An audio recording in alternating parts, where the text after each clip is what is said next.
শিক্ষামন্ত্ৰী অৱশেষত পদত্যাগ কৰিছে। যিটো আৰম্ভণিৰে পৰা আন্দোলনকাৰী পক্ষই দাবী উত্থাপন কৰি আহিছিলে। আপোনালোকে সকলোৱে জানে যে এটা দীঘলীয়া পৰিক্ৰমা সোনাম ৱাংচুক আৰু কক্ৰোচ জনতা পাৰ্টি তেখেতসকলৰ নেতৃত্বত সমগ্ৰ দেশত ছাত্ৰ সমাজে এটা ন্যায়িক বিষয়, এটা অতি গুৰুত্বপূৰ্ণ, অতি মহত্বপূৰ্ণ এটা বিষয়ক লৈ দীঘলীয়া সংগ্ৰাম তেওঁলোকে অব্যাহত ৰাখিছিলে। বিষয়টো হ'ল দেশৰ শিক্ষা ব্যৱস্থা অতি সংকটত পৰিছে। 87 বাৰ প্ৰশ্ন কাকত ফাদিল হৈছে আৰু 148 বাৰ প্ৰশ্ন কাকতক লৈ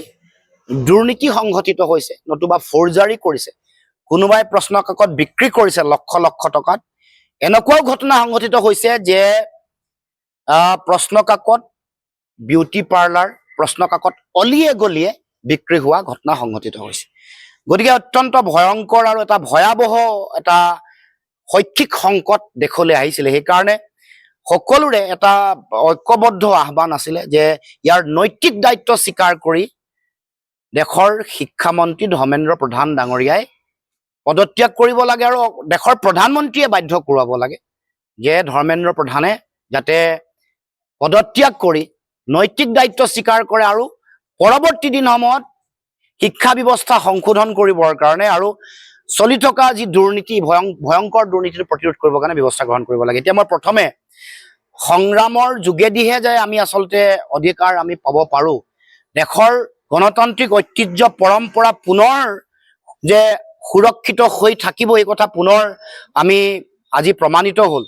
অহংকাৰে, ক্ষমতাই কেতিয়াও গণতান্ত্ৰিক যিটো ঐতিহ্য ইয়াক কেতিয়াও শেষ কৰিব নোৱাৰে। দেশৰ গণতন্ত্ৰ, দেশৰ সংবিধান, যাৰ লগত স্বাধীনতা সংগ্ৰামত লক্ষ লক্ষ জনতাৰ ত্যাগ জড়িত হৈ আছে, পৃথিৱীৰ আটাইতকৈ বৃহৎ গণতন্ত্ৰ, কুইন অফ ডেমক্ৰেচি বুলি যাক কোৱা হয়, এইখন দেশত জনতাৰ শক্তিহে মেইন। দেশৰ প্ৰধানমন্ত্ৰী, দেশৰ গৃহমন্ত্ৰী, দেশৰ শিক্ষামন্ত্ৰী, মুখ্যমন্ত্ৰী, এইসকলৰ অহংকাৰ, সেইসকলৰ স্বৈৰতান্ত্ৰিক মানসিকতা, সেইসকলৰ ফেচিজিমৰ আমদানি কৰিব খোজা চিন্তা, এইবোৰ কেতিয়াও কোনো কাৰণতে স্থায়ী নহয়, পাৰ্মানেণ্ট নহয়। আজি তাৰ এইটো স্পষ্ট প্ৰমাণ আহি গ'ল আৰু এই কথা তেখেতসকলে স্বীকাৰ কৰা প্ৰয়োজন। ভাৰতবৰ্ষৰ স্বাধীনতা সংগ্ৰাম, ভাৰতবৰ্ষৰ সমাজ পৰিৱৰ্তনৰ সকলো সংগ্ৰাম, পৃথিৱীৰ যিমানবোৰ সমাজ পৰিৱৰ্তনৰ সংগ্ৰাম আছে, এইটো ইউৰোপৰ মহাজাগৰণ হওক, শিল্প বিপ্লৱ হওক ইংলেণ্ডৰ, চীনৰ বিপ্লৱেই হওক বা ৰুছিয়াৰ মহাবিপ্লৱ, সকলোতে যুৱ শক্তিৰ ভূমিকা, অংশীদাৰিত্ব আটাইতকৈ বেছি। সেইকাৰণে ছাত্ৰ শক্তি দেশৰ ভৱিষ্যত, তেওঁলোকৰ ওপৰত দেশৰ শিক্ষা, কলা, সাহিত্য, সংস্কৃতি, অৰ্থনীতি, বিজ্ঞান প্ৰযুক্তিবিদ্যা, তথ্য প্ৰযুক্তিবিদ্যা, সমাজ, জীৱন ধাৰণৰ মানদণ্ড, সকলো কথা, ৰাষ্ট্ৰৰ ভৱিষ্যত, জাতীয় সভ্যতাৰ ভৱিষ্যত ছাত্ৰ শক্তিৰ ওপৰত নিৰ্ভৰ কৰে। সেইটো কথা দেশৰ প্ৰধানমন্ত্ৰীয়ে বুজা দৰকাৰ। দেশৰ শাসকসকলে, জনগণে যাক প্ৰতিনিধিত্ব কৰি পঠাইছে, তেওঁলোকে বুজা দৰকাৰ। তেওঁলোকে ক্ষমতা পাই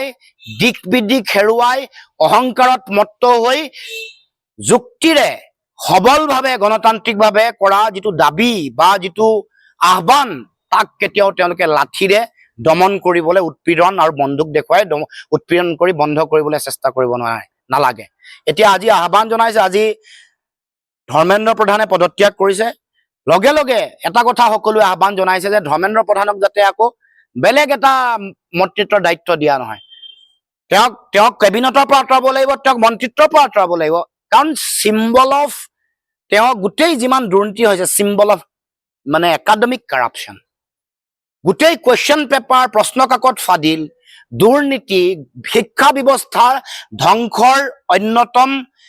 মানে সাংকেতিক ধ্বজাবাহক তেওঁ। গতিকে তেওঁক কোনো কাৰণতে, যিটো চলি আছে চৰ্চা যে বেলেগ মন্ত্ৰিত্ব দিব, এইটো গ্ৰহণীয় নহয়, এইটোৰ বিৰোধিতাসকলে কৰিছে, আমাৰ পূৰ্ণ সমৰ্থন আছে। দ্বিতীয়তে কৈছে, যিসকলৰ ওপৰত আক্ৰমণ কৰা হ'ল তেওঁলোকক